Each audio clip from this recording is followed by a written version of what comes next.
So first we'll do Warwick.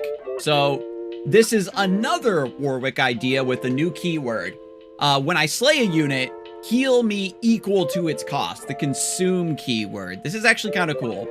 This is pretty nice because you don't have to do any fancy wording around like lifesteal and stuff, because Warwick is very, very much like built around lifesteal within League of Legends and being like a bloodthirsty hunter. So this sort of idea of, you know, slaying a unit and then healing is quite nice.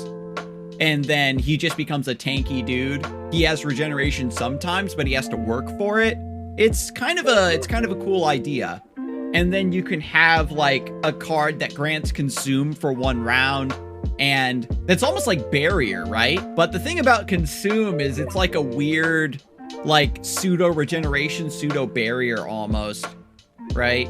Yeah, it's a worse regen, but what I mean is that you get to proc it initially is the idea, because you can do consume on reaction to things as like a heal, but also combat. And this build of Warwick is in P and Z, and I wonder if we want to force like a P and Z Demacia kind of archetype, or if we want to give like strike spells to P and Z.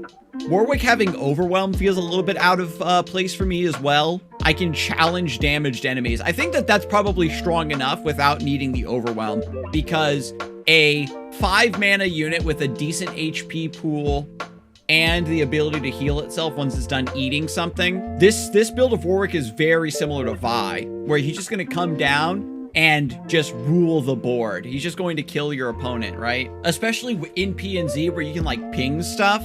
It's pretty easy to set this up to be pretty devastating. I kind of like it. I have +1 for each damaged enemy I see. I've slain 8 or plus cost worth of units. That's very interesting.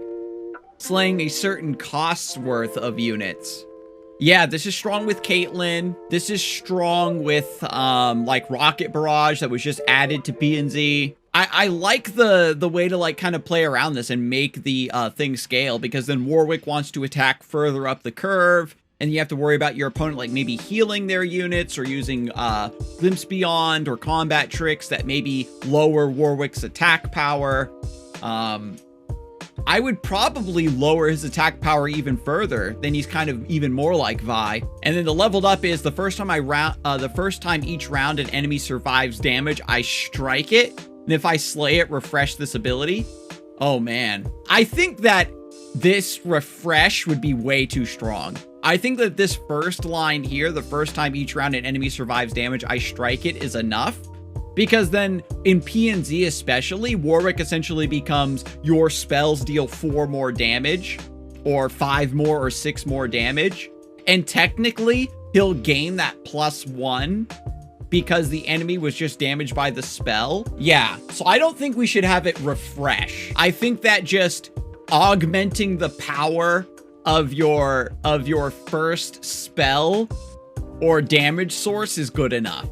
And there's some like shenanigans around stuff like Make It Rain, where the target that Warwick hits is randomized, but that one Make It Rain bullet hitting for like 6 is actually wild. Damaged enemies are vulnerable. This is, yeah, without the refresh, this is fine.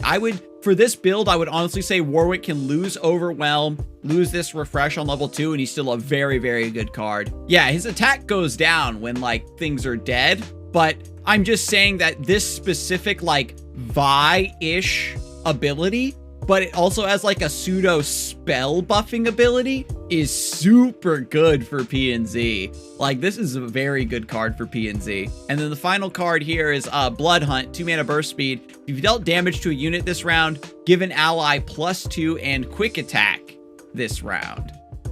And this is burst speed, so it becomes a little bit hard to set up with like mystic shots and stuff, because they're all fast speed on the stack. but this does have synergy with like Caitlyn traps or ballistic bot. So you can do like ballistic bot ignition to deal 1 damage, or even warning shot, blood hunt. Then you give Warwick quick attack, which he kind of doesn't need. If you wanted to be really, really mean, you could probably even say challenger and quick attack. And then that way you can do like some really weird combos, because then you could just like set up a really, really strong tempo swing. I would honestly probably push this to like 3 or 4 mana and then make it say give challenger and quick attack, so it's like even more impactful, because right now it like doesn't feel like it has a place and is sort of clunky. So I would make it more impactful and then increase the mana cost. No, challenger is not a P and Z thing, and challenger plus quick attack is toxic. Do PNZ? No, PNZ has flame chompers, but I think that's about it. So I think that we do understand how good challengers in PNZ could be, but then you just put the +2 attack and quick attack on a flame chomper. But the thing is that champions can have keywords that the overall region normally doesn't have, the way that, again, Hecarim has overwhelm and the rest of Shadow Isles typically doesn't have. But yeah, it's just flame chompers. So I could see that being like really egregiously strong. And this could be a main deckable card, and it would be really mean to like put in like Victor Riven. But okay, I could see it, but maybe you just put it at like 3 and maybe the ally gets +3, who knows. So overall, I do like that you get to the way you've captured Warwick's potential flavor, but also allowed him to synergize with current like PNZ themes. So good job there. But we've got a Kale set. This is going to be really interesting because I actually do like Kale. 4 mana, 4/4 with barrier. When I slay a unit, permanently gain an empty mana gem. Level up your enlightened. Ooh.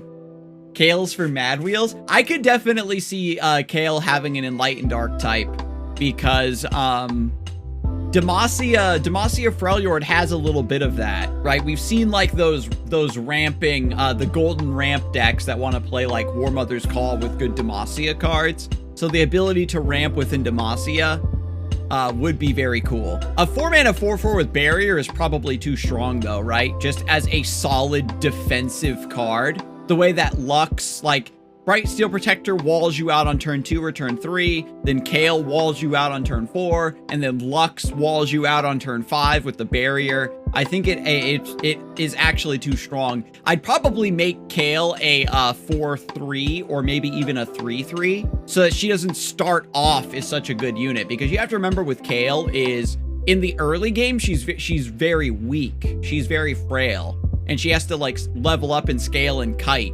So I don't think I'd want to give her such good square stats right from the get-go. And like Pantheon has this thing too in Targon, right? Where he's a 4 mana, now 3/2 with barrier, and that's good enough because you have the threat of being able to just back him up with combat tricks and faded. But this Kale, when you're enlightened, so this is something that's going to come down at like 10 mana, has barrier and... Is this elusive? Is this symbol elusive? I think it is. Round start, create a random Celestial Blessing or Radiant Blast in hand. Nexus Strike, deal 3 to anything. Yeah, that is elusive. For some reason, my brain saw it and couldn't place it immediately.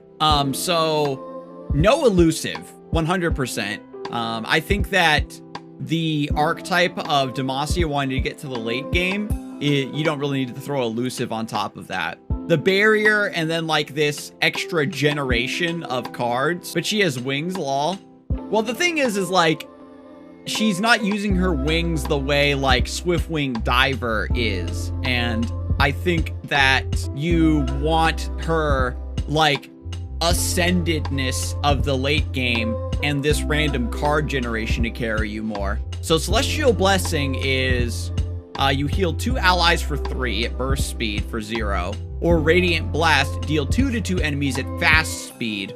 Can Radiant Blast hit the Nexus? So this only hits enemy units. Yeah, so she's gonna grind you out the way Lux does. Create a random, I would say create a random fleeting Celestial Blessing or Radiant Blast in hand. Nexus Strike, deal 3 to anything. And how would this work? Because that implies you're able to deal 3 to the Nexus.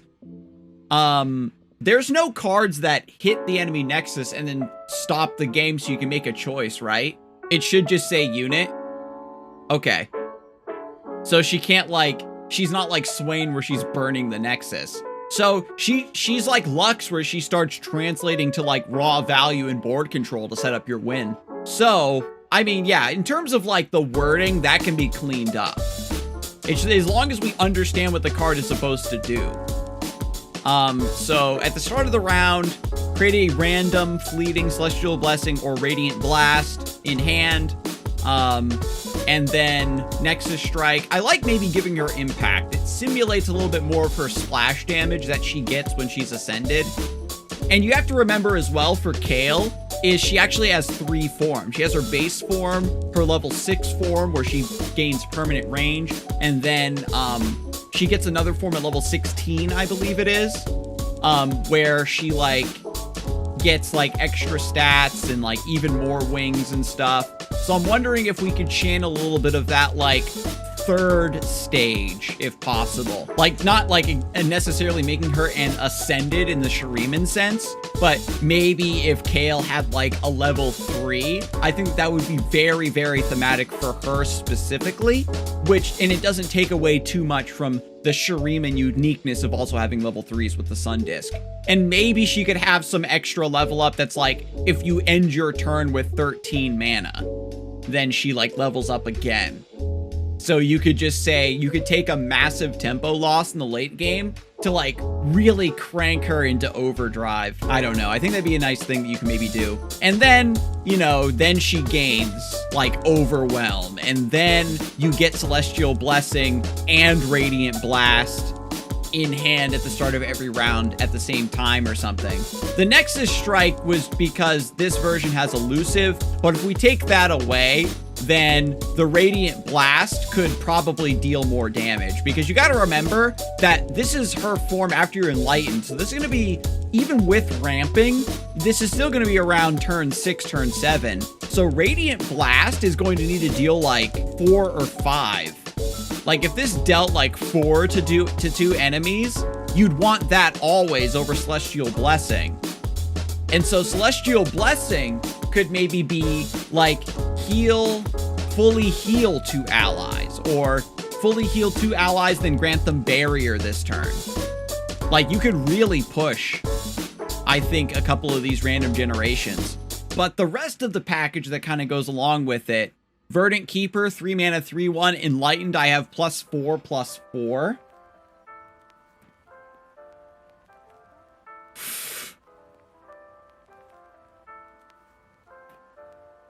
Ah, man, a 3 mana 7/5 elusive.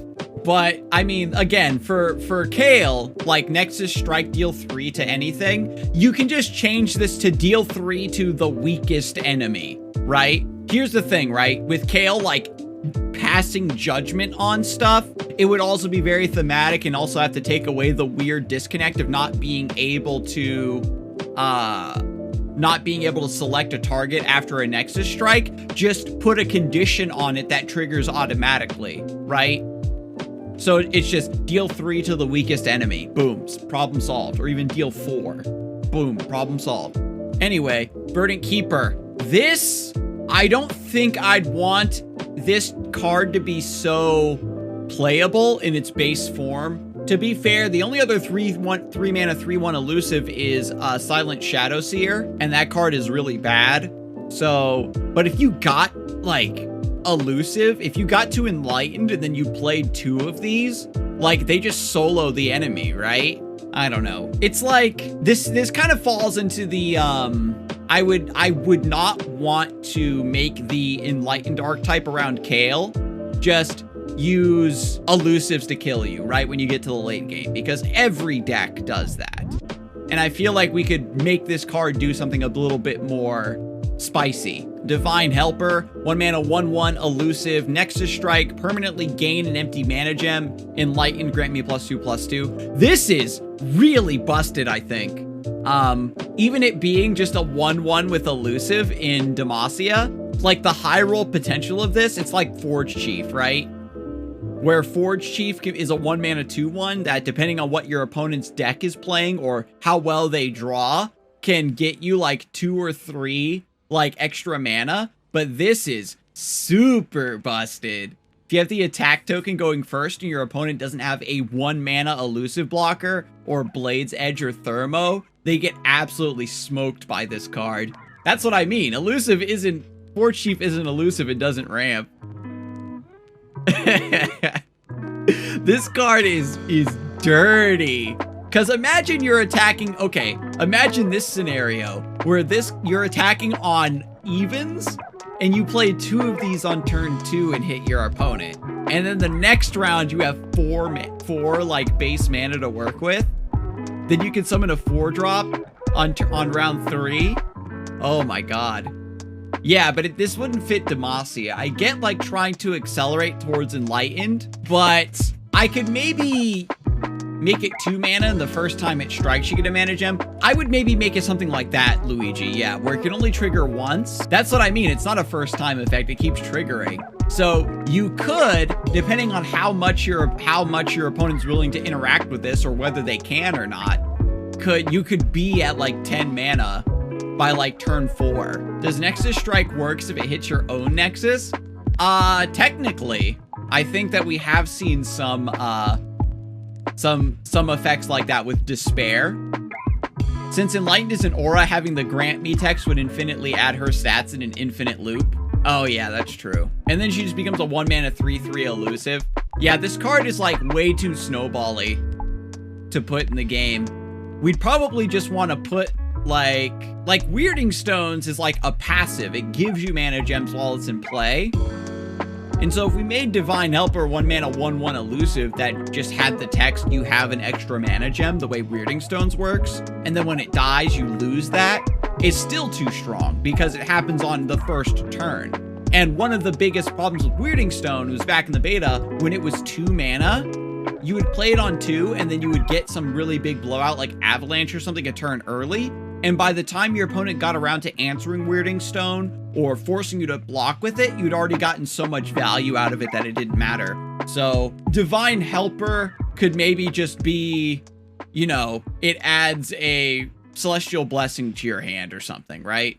It would have to be like, give you a Celestial Blessing or a Radiant Blast, and it'd be like a 2-drop or something. Next up is Grand Priest Estus. Round start, gain an empty mana gem. Enlightened, I have +5/+5. So, does this also keep stacking? Or is this like Weirding Stone? Yeah, Demacia only has Silverwing Diver. It's like Stones, where if it leaves, it's worded that it's stacked. The way it's worded implies that it stacks. But if it's like Weirding Stones, where you just have an empty mana gem while this is in play, it's not that bad. But this is Faces on crack, pretty much. Because Faces, you have to build your deck in a certain way, and Grand Priest is just chilling. Yeah. And then, you know, once you get Enlightened, it becomes a 7/7. A 2-mana 7/7 in Demacia, that's pretty sick. I wouldn't mind having, like, a card like this that becomes a 7/7 when you're Enlightened for Demacia. Oh, a 5/7, right, sorry, I'm misreading. I thought it was a 2/2. It's a 2-mana 0/2. But it would probably need to be hold something if we want, but then it would just be Demacia Faces, right? It would just be Demacia Faces, so I'd probably want this to do something that's a bit more specific, right? But I like the Enlightened I have +5/+5. Because there's a lot of cards, again, like Feral Mystic and Emerald Awakener that just like, basically once you get to 10 mana, you want to do a big thing that brings the game to a close rather than doing a bunch of very, very good small things. It's secretly one of the reasons that Deep kind of doesn't work, is because you're doing a lot of impactful, cheap things, but none of those individually end the game. So if they don't all line up in a very concentrated like space of a single round, then you're still going to lose the game. Enlightened Being, 3-mana 3/2. When you gain an empty mana gem, grant me +1/+1. Enlightened to grant me elusive. So this would just permanently scale at the start of every round when you gain an empty mana gem. Oh my god, this is busted. Awesome artwork. Do we have a link to an author? I'm not sure who made all of this artwork. It's probably just part of like the Riot portfolio and database. A lot of custom cards, like these are all like Kale skins. So you play this as a 3-mana 3/2, and then the start of the next round it becomes a 4/3, and then a 5/4, and then a 6/5. So this will just passively scale. And then this is on top of like Catalyst of Eons if you're running like Demacian or Freljord. So this is a bit spooky. I mean, Yuumi does that. This seems fine with a bit less stats. I think that we've kind of learned our lesson with like Wounded White Flame. It's easier to nip this in the bud, I guess, because it has 2 base HP and it's not like faded or anything. And I guess if you draw these in the late game, they're really, really bad. I guess it's not that bad. When you start a turn, the gems you get are full. Really? Okay, well then never mind. I'm misinterpreting then.